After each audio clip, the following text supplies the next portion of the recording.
Hey guys, a quick video for you today showing you how to make a cafe latte on the Ninja Luxe Premier Series coffee machine.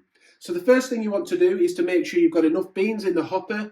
Also make sure you have enough water in the water tank, so way above the minimum line really, just to be sure. Next, you want to make sure you have the right basket size in. For this we've got a double, but we'll put on screen now just showing you how to change it to a single if that's what you prefer.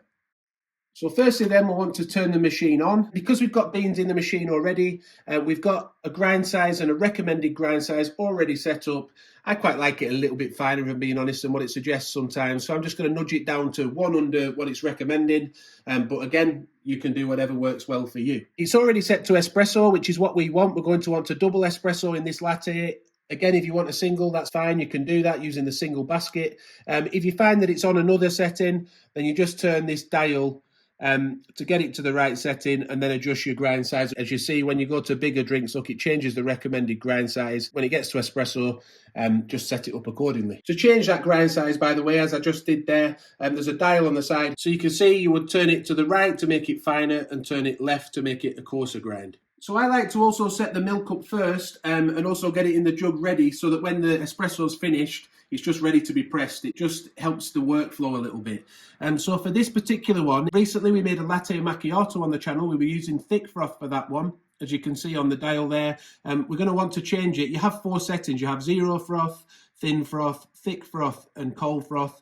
For this particular recipe, we want thin froth, the second one in. As for the amount of milk we're using, as well type of milk, you can use whatever type of milk you want to use, semi-skimmed, full fat, or skimmed milk. You can also use plant-based. There's also an option on the machine, look, where if you press milk type, it will change it between dairy and plant-based, but we're on dairy today and we're going to go with semi-skimmed.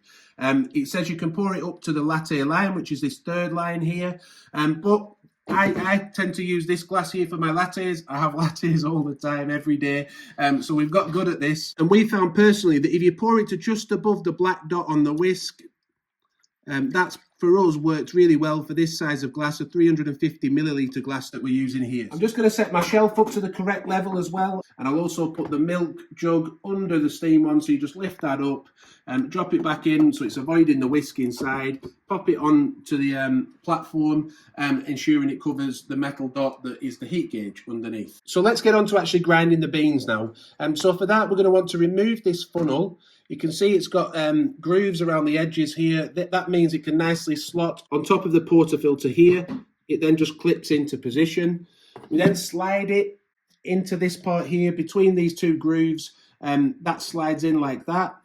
Once you push it in, it then goes back to the original screen. If for any reason you haven't installed the funnel properly, you will see a little red light that flashes up saying install funnel. At that point, you have to then take it out, reinsert the funnel and make sure it's correctly attached to the portafilter. Ours is, so at this point we just press start grind and it will automatically pour enough grinds into the portafilter for a double espresso.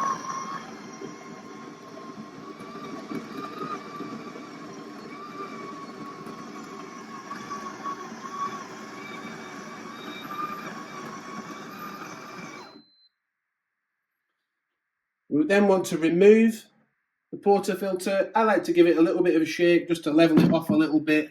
Then take the tamper out, the assisted tamper. This allows you to push down and tamp the grounds in a nice even manner because you push it down till it meets the top of this funnel here and it then produces a nice level puck for you. So I do it once. So as you see there, that's looking okay. But to be honest, I just got into the habit of always doing it twice just to make sure it's nice and level and all those grounds are nicely compacted. But once is probably fine. Then we want to remove the funnel. I'll also just gently wipe away any bits of grounds off the top of the rim there. We then line this orange dot here up with the orange dot on the machine itself. Look at the side there. Push that up and then slide it to the lock position. Then pop the funnel and the tamper, brush the tamper off and pop it back into the machine for nice, easy storage. If you do want something to brush away the grounds a little better, by the way, not just your finger like I did just then, there is also a little brush that's contained in the side of the machine here. In case you have any problems with your steam on clogging up, there's also a little pin in there as well to be able to clean that out. And also at this point, I would like to advise that you just get a damp cloth ready to be able to clean the steam wand. Once we finish frothing the milk, that's handy to have ready. We will leave a link to this machine in the description. If you're thinking of buying it, as to where you can get it, we'll leave an Amazon link in the description.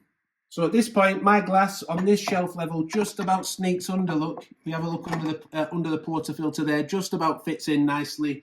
And at this point, we've got it all set up. It's on double espresso. It's set to espresso. Then you just press this center dial here where it says start brew. You just press that in and it will pour a double espresso. You can also press the frother as well, just so it auto starts once the espresso is finished.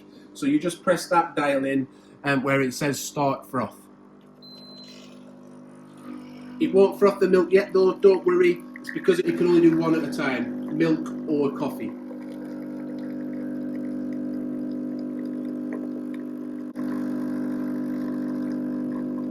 You can see why I did a finer grind, can't you?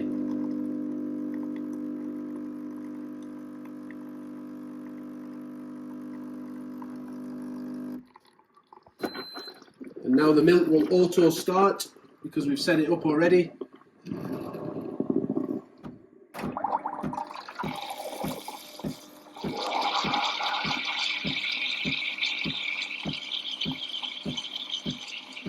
But because that's on the thin froth setting, it will just create a nice microfoam.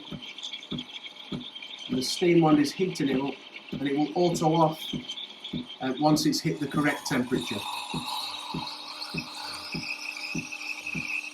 Now I can't do latte art by the way, but you will get to see it does still create a nice texture of foam. Has anyone done latte art on this machine? Have you managed it? If you have, please leave a comment and let us know how you got on.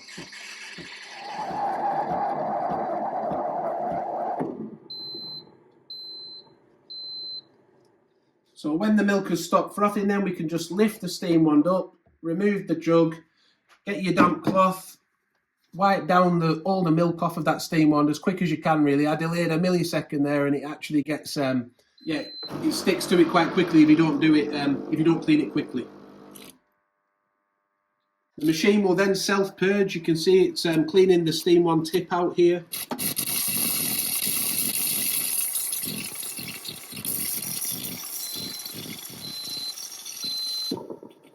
If you want to, you can use your damp cloth again just to clean that up a little bit more. Then our milk will pour nicely into the top. We can give it a little tap and swirl if you want to mix it together a little bit, but it will pour nicely into the coffee, into the glass. And then we get some froth on top, a thin layer of froth on top. Occasionally, I have seen it a little finer than that, and it looked like it might create some latte art. It doesn't seem as good today, but it does look like it is possible. Let us know in the comments if you've managed it. And that's how you make a cafe latte on the Ninja Cafe Luxe Premier coffee machine. If you've enjoyed the video, please do give it a like. Don't forget to wash your milk jug out and also to empty your portafilter of any used grounds. But thank you for watching. Subscribe to the channel, hit the notification bell, and bye for now.